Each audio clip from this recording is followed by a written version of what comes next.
Un paseo por las colinas.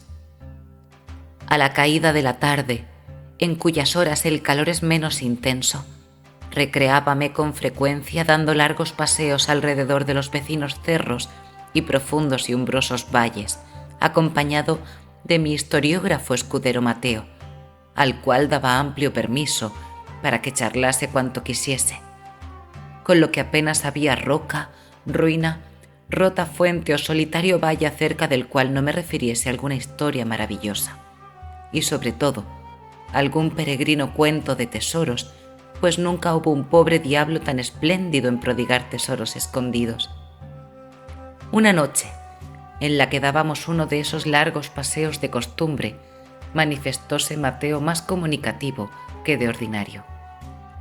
Cerca de la puesta del sol habíamos salido por la gran puerta de la Justicia y subíamos por lo alto de una alameda, cuando de pronto se paró Mateo delante de un grupo de higueras y granados, al pie de un enorme torreón ruinoso, llamado la Torre de los 7 Siglos, y señalándome una bóveda subterránea debajo de los cimientos de la torre, me dijo que allí se ocultaba un monstruoso vestigio o fantasma que, según se decía, habitaba en aquella torre desde el tiempo de los moros y que guardaba los tesoros de cierto monarca musulmán. Añadióme también que algunas veces salía a medianoche y recorría las alamedas de la Alhambra y las calles de Granada bajo la forma de un caballo descabezado, perseguido por 6 perros que lanzaban terribles ladridos y aullidos espantosos. ¿Se lo ha encontrado usted alguna vez en sus excursiones?, le pregunté. No, señor, a Dios gracias. Pero mi abuelo el sastre conoció muchas personas que lo vieron, pues entonces salía con más frecuencia que ahora, y ya bajo una forma, ya bajo otra. Todo el mundo en Granada ha oído hablar del velludo, y las viejas y las nodrizas asustan a los niños llamándolo cuando lloran. Se dice que es el alma en pena de un cruel rey moro que mató a sus 6 hijos y los enterró bajo estas bóvedas, en venganza de lo cual estos le persiguen todas las noches. Me abstengo de ser prolijo en contar los maravillosos detalles que me dio el crédulo Mateo acerca de este terrible fantasma, que en tiempos pasados servía de tema favorito para los cuentos de viejos y que pasó a la categoría de tradición popular en Granada, acerca de la cual un antiguo e ilustrado historiador, topógrafo de este sitio, ha hecho honrosa mención. Yo le haré presente tan solo al lector que en esta torre está la puerta por donde el infortunado Boabdil salió a entregar su ciudad a los católicos monarcas. Dejando este famoso baluarte, seguimos nuestro paseo, dando la vuelta a los frondosos jardines del Generalife, en los cuales 2 o 3 ruiseñores lanzaban al aire sus trinos melodiosos. Atravesando por estos jardines, visitamos gran número de cisternas moriscas y una puerta cortada en el corazón de la roca, pero obstruida en la actualidad. Estos aljibes, según me informó mi Cicerone, eran los baños favoritos suyos y de sus camaradas en la niñez, hasta que se asustaron con la historia de un horroroso moro que solía salir por la puerta abierta en la roca para atrapar a los incautos bañistas. Dejando estos encantados aljibes detrás de nosotros, seguimos nuestra excursión por un solitario camino de herradura que va dando la vuelta a la colina, y nos encontramos al poco tiempo en unas tristes y melancólicas montañas desprovistas de árboles y salpicadas de escaso verdor. Todo lo que se veía estaba yermo y estéril, y parecía casi imposible concebir el que a corta distancia de donde nos encontrábamos estuviese el Generalife, con sus floridos huertos y bellos jardines, que nos hallásemos en los contornos de la deliciosa Granada, la ciudad de la vegetación y de las fuentes. Tal es el clima de España. El desierto y el jardín encuéntranse siempre el uno al lado del otro. El estrecho barranco por el cual pasábamos llamábase, al decir del buen Mateo, el barranco de la Tinaja, porque allí se encontró en tiempos pasados una llena de monedas de oro morunas. En el cerebro del pobre Mateo no cabían más altos pensamientos que los de estas áureas leyendas. ¿Qué significa aquella cruz que veo allí a lo lejos sobre un montón de piedras hacia la angostura del barranco. «Ah, eso no es nada, un arriero que asesinaron allí hace algunos años». «Según eso, amigo mío, ¿hay ladrones y asesinos casi en las puertas de la Alhambra?» «Ahora no, señor. Eso era antiguamente, cuando multitud de vagos merodeaban por los alrededores de la fortaleza, pero hoy se ha limpiado el terreno de esa mala gente. No digo yo que los gitanos moradores de las cuevas de las faldas de la colina fuera de la fortaleza no sean capaces alguna vez de cualquier cosa, pero no hemos tenido ninguna muerte por aquí desde hace mucho tiempo. Al que asesinó al arriero lo ahorcaron en la fortaleza». Continuamos nuestro camino por el barranco arriba, dejando a la izquierda una altura pedregosa llamada la Silla del Moro, por la tradición ya citada de haber huido el infortunado Boabdil a aquel sitio durante una insurrección popular y haberse estado muchos días sentado en la peñascosa meseta contemplando tristemente a su amotinada ciudad. Llegamos por último a la parte más elevada de la montaña, donde se domina perfectamente a Granada, al Cerro del Sol. La noche se aproximaba. El sol poniente doraba los elevados picos de la montaña. Aquí y acullá veíase algún solitario pastor que lentamente conducía su rebaño por las vertientes para encerrarlo en el establo durante la noche, o bien a algún arriero con sus cansadas bestias acelerando su caminata por la montaña para llegar a las puertas de la ciudad antes del anochecer. De pronto, el grave sonido de la campana de la catedral vino ondulando por los desfiladeros arriba, proclamando la hora de la oración. El toque fue respondido por los campanarios de todas las iglesias y por los dulces esquilones de los conventos que se oían desde la montaña. El pastor se paraba en la falda de la colina, el arriero en medio del camino, y quitándose los sombreros, permanecían inmóviles un momento rezando la oración de la tarde. Hay cierta ternura y solemnidad en esta religiosa costumbre. A una señal melodiosa, todos los hombres del circuito de un país se unen en el mismo instante para tributar gracias a Dios por las mercedes del día. Parece que se esparce cierta momentánea santidad sobre la tierra, añadiendo al espectáculo del sol, al hundirse esplendorosamente en el horizonte, cierta majestuosa solemnidad a este cuadro. En aquella ocasión el efecto resultaba más sorprendente por el agreste y solitario aspecto del sitio. Estábamos en una desnuda y escabrosa meseta del famoso Cerro del Sol, cuyos ruinosos aljibes y cisternas, junto con los desmoronados cimientos de extensos edificios, hablaban de la antigua población que allí se levantaba, ahora todo silencio y soledad. Mientras vagábamos por entre los restos de los pasados siglos, Mateo me señaló un agujero circular que parecía penetrar en el corazón de la montaña.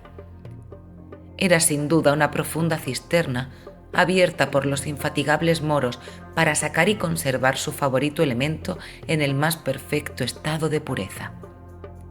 Mateo, sin embargo, me contó una historia de las suyas, según costumbre. Siguiendo su tradición, aquella era la entrada a las subterráneas cavernas de la montaña en donde Boabdil y su corte estaban encantados y desde donde salían a ciertas horas de la noche a visitar sus antiguas residencias.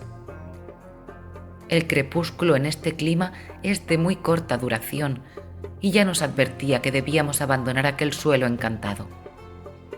Cuando descendimos por las vertientes de las montañas ya no se veía ni arriero ni pastor, ni se oía otra cosa que nuestros propios pasos y el monótono chirrido del grillo.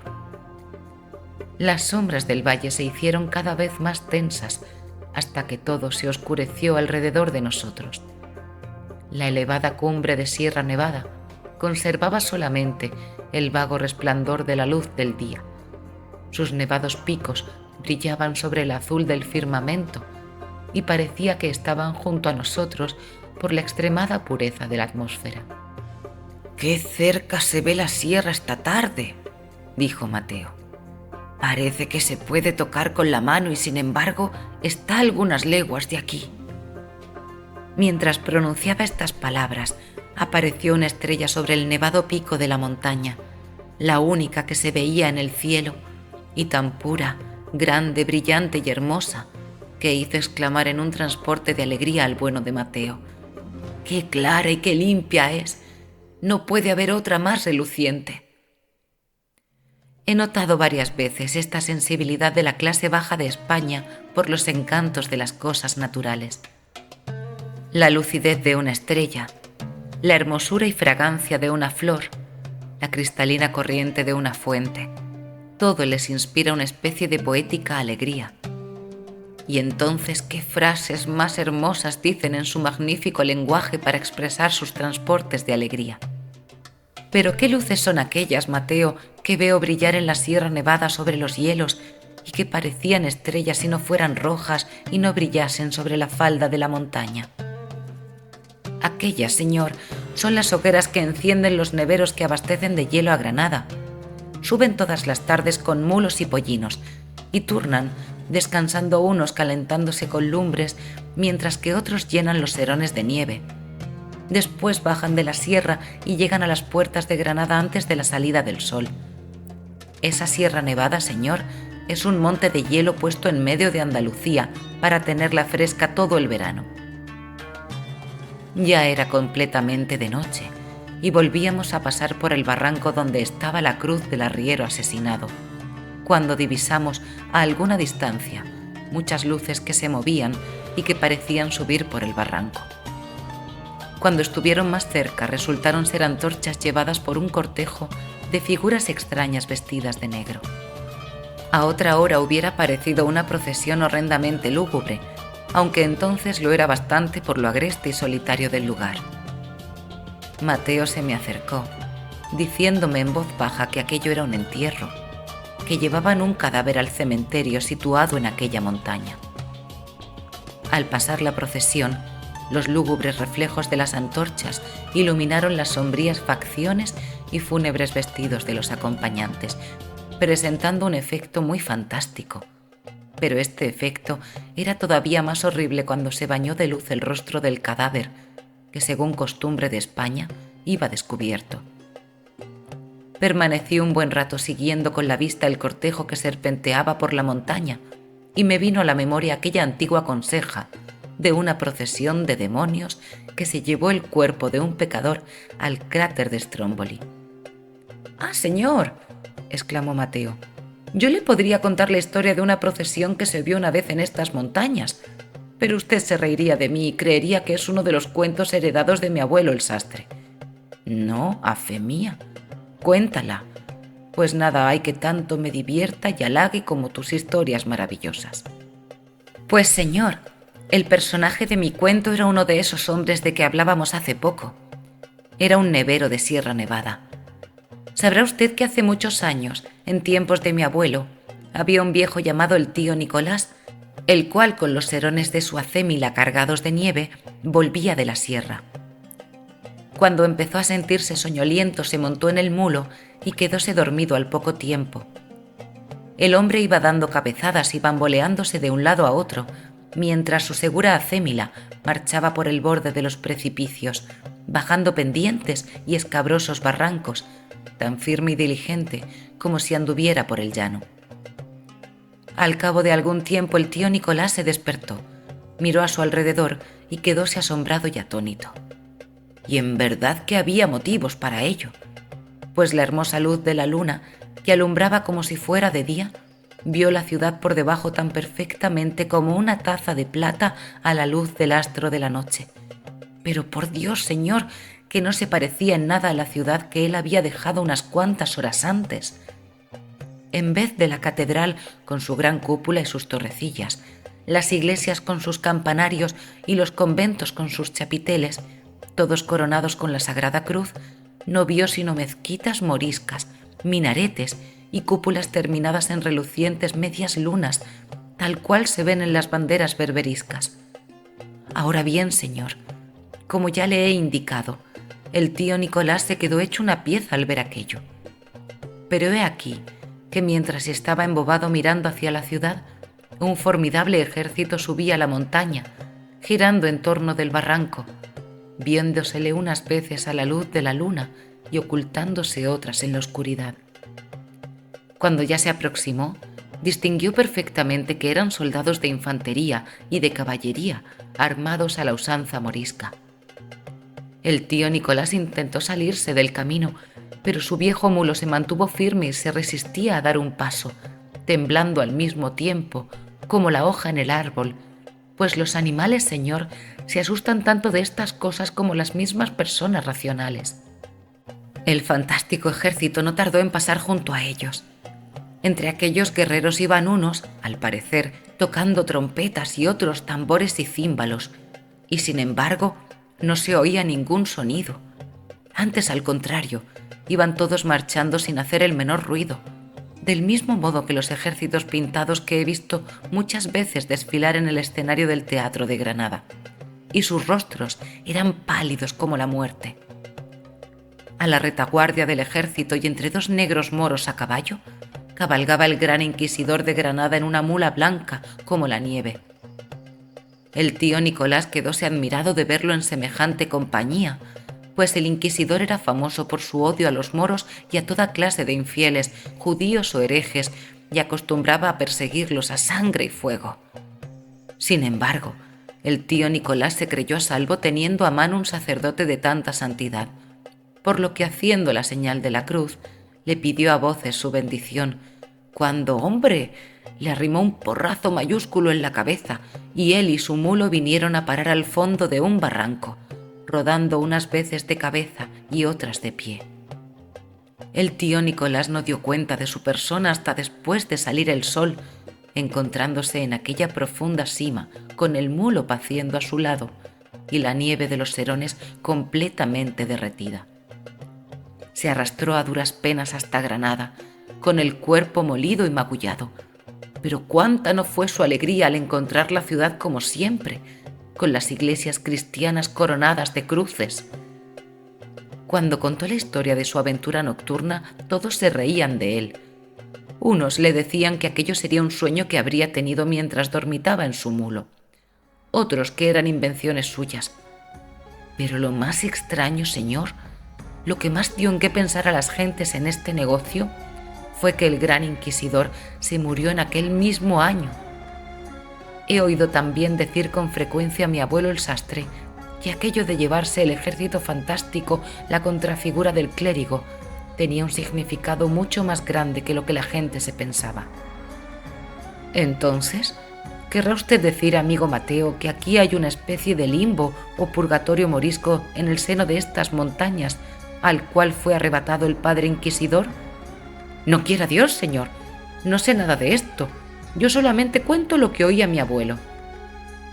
Al mismo tiempo que Mateo concluía esta conseja, que he procurado relatar sucintamente y que él ilustró con muchos comentarios y detalles minuciosos, nos encontrábamos de regreso en las puertas de la Alhambra. Suscríbete al canal La Rosa de Alejandría, comenta y comparte este vídeo.